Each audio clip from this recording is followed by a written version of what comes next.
ओम नमः शिवाय। जय माता दी। दर्शकों, आप लोगों का हार्दिक स्वागत है आपका अपना चैनल शिव शक्ति मात्र छाया परिवार में। दर्शकों, अगर आप चैनल पे पहली बार आए हो तो चैनल को सब्सक्राइब करना, वीडियो को लाइक करना बिल्कुल ना भूलें।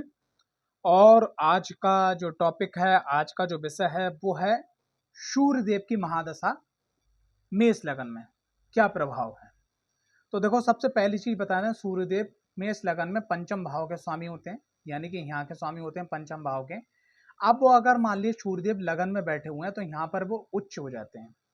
उच्च होने के बाद में बस व्यक्ति के अंदर थोड़ा सा जो चीजें परिवर्तन होंगी मेष लगन में, जब सूर्य की महादशा और सूर्यदेव लगन में बैठे होंगे।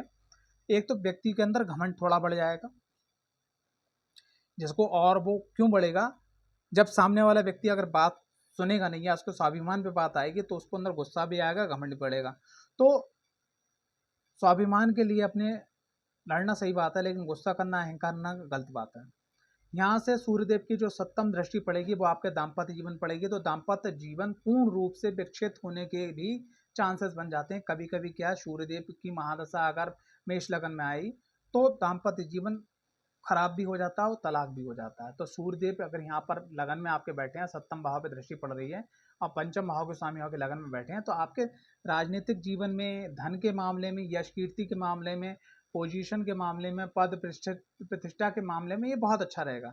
लेकिन जो दृष्टि पड़ रही है ये आपके पास डेली वेज इनकम को भी खराब कर देगी, आपके पार्टनर का और जीवन साथी से भी कलह आपका करवा देगी। तो बस मेष लगन में अगर सूर्यदेव लगन में बैठे हैं पंचम भाव के स्वामी, तो ऐसे में अपनी कुंडली का अध्ययन जरूर करवाएं। द्वितीय भाव में अगर सूर्यदेव बैठे हैं और सूर्यदेव की महादशा चली जाती है तो भाई द्वितीय भाव में, मेष लगन में द्वितीय भाव में तुला राशि है, वो वृषभ राशि आ जाएगी। तो यहाँ पर क्या है कि एक प्रकार से द्वितीय भाव में सूर्यदेव बैठे हैं और पंचम भाव के स्वामी होकर यहाँ पर सूर्यदेव बैठे हैं और उनकी महादशा स्टार्ट हो गई है। तो यहाँ पर आपको कुछ चीज़ों का विशेष ध्यान रखना होगा। सबसे पहली चीज़ क्या है, आपको अपनी वाणी को सही रखना होगा।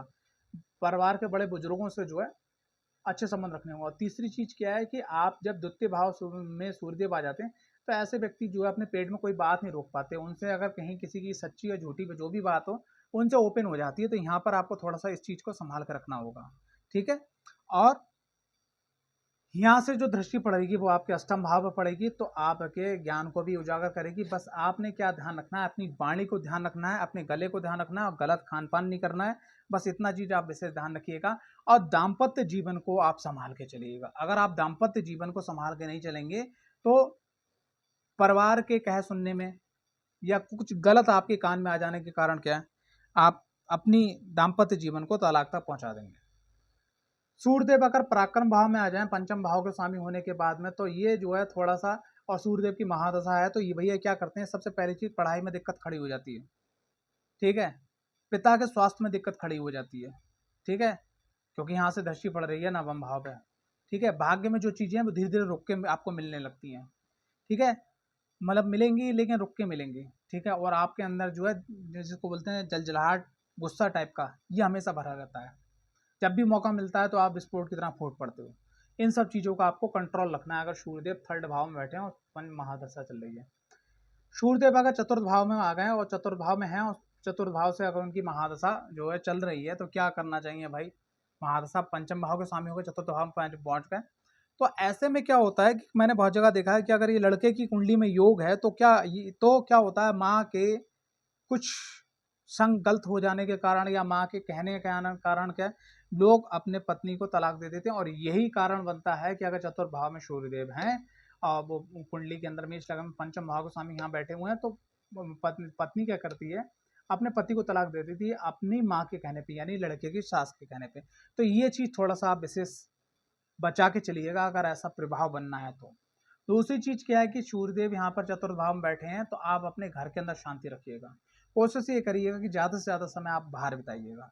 और अगर आप महिला हैं और घर में रह रही हैं तो ज्यादा से ज्यादा समय अगर आपका हो तो ज्यादा से ज्यादा लोगों के बीच में ना बैठ के अपना काम निपटाया और अपने अध्ययन पे या कोई भी किताब या कुछ अच्छा सुनना, ठीक है।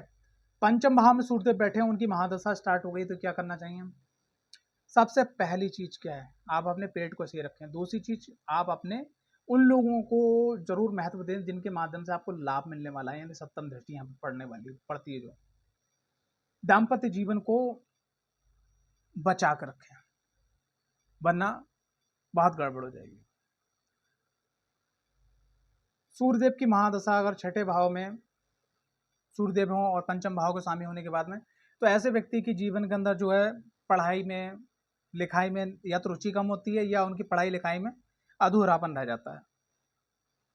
जो चीज़ वो करना चाहते हैं वो कभी पूरी नहीं हो पाती, और कभी कभी क्या होता है कि अगर परिवार की आर्थिक स्थिति खराब है तो बचपन में ही पढ़ाई छूट जाती है।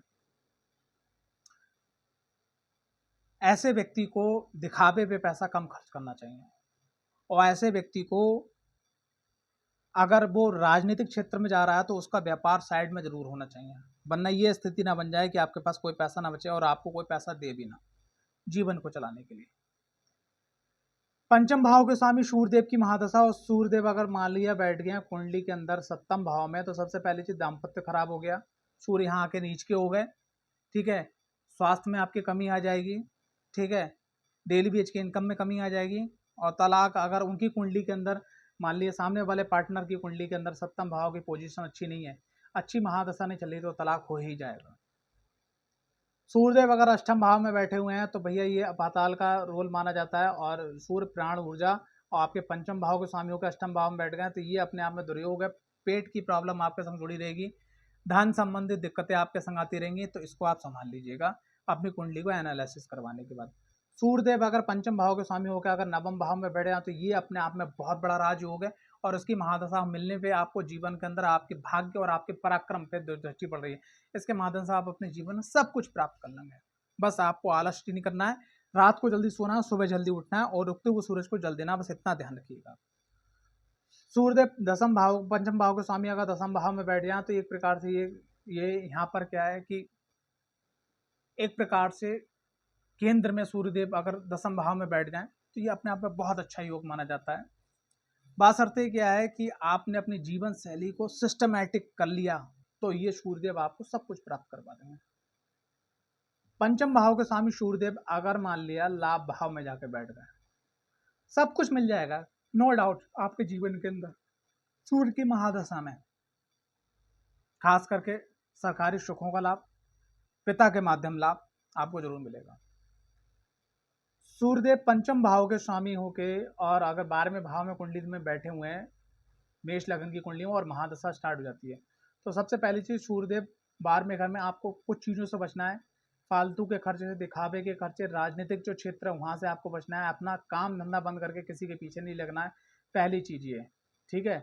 और दिखावे पे आपको लोन नहीं लेना है, अगर आप ऐसा करते हैं तो आप कर्जे के रडार पे आ जाएंगे, और आपके जो जीवन साथी है और आपका जो संतान है वो आपका साथ छोड़ देंगे। तो ये सूर्य से संबंधित एक छोटा सा, बहुत छोटा सा लघु विश्लेषण था कि मेष लगन में अगर सूर्यदेव हैं और सूर्यदेव की जो है महादशा चले तो क्या रहेगा, क्योंकि यहाँ पर महादशा में अभी जो बताया जाएगा, जो आपने अपनी कुंडली में देखा होगा, कहीं ना कहीं अंतर आएगा। वो अंतर इसलिए आएगा क्योंकि सूर्यदेव जहाँ बैठते हैं या तो उनके संग में बुध देव होंगे या शुक्र देव होंगे, मैक्सिमम ये देखा गया है, क्योंकि सूर्य के पास सबसे ज्यादा जो ग्रह हैं वो 2 ग्रह हैं, बुध और शुक्र, ठीक है। कुछ चीजें मैं यहाँ पर आपको बता दे रहा हूँ तो आपको समझने में और आसानी होगी लास्ट में। सूर्य की महादशा जो मैंने आपको बताई उसके अंदर अंतरदशा भी देखी जाएगी। सूर्य जो अपना राशि परिवर्तन कहते हैं ना, सूर्य संक्रांति, तो उस किस भाव में गोचर कर रहे हैं उसका भी रिजल्ट, आपकी कुंडली में कौन सी योगनी महादशा चल रही है इसका भी रिजल्ट, योगनी के अंदर योगनी का क्या अंतर है ये भी देखना बहुत जरूरी है। कुंडली के अंदर ढैया, साढ़े साती, ठीक है, और बाकी 8 ग्रह का क्या प्रभाव ये भी देखा जाएगा। और सूर्य का अच्छा रिजल्ट पाने के लिए आप जिस मकान में रह रहे हैं उसका वास्तु किस प्रकार का है, आपके पितरों की कृपा है या नहीं है, कुल देवी देवताओं की कृपा है या नहीं है, और आपके ओरा यानी आपका जो शरीर है उसके संग कौन सी ऐसी ऊर्जा है कोई, अगर आप ये सब जोड़ लेते हो और जो मेरे प्रभाव बताए गए वो आप जोड़ लेते हो, जो मैंने यहाँ पर कुंडली में ऊपर बताया है यहाँ चार्ट में, ठीक है, लगन चार्ट में, तो आप काफ़ी हद तक एस्ट्रोलॉजी की बात समझ सकोगे। आशा करता हूँ वीडियो आपको पसंद आई होगी। अगर वीडियो पसंद आई तो वीडियो को लाइक, चैनल को सब्सक्राइब करना बिल्कुल ना भूलें। जय माता दी।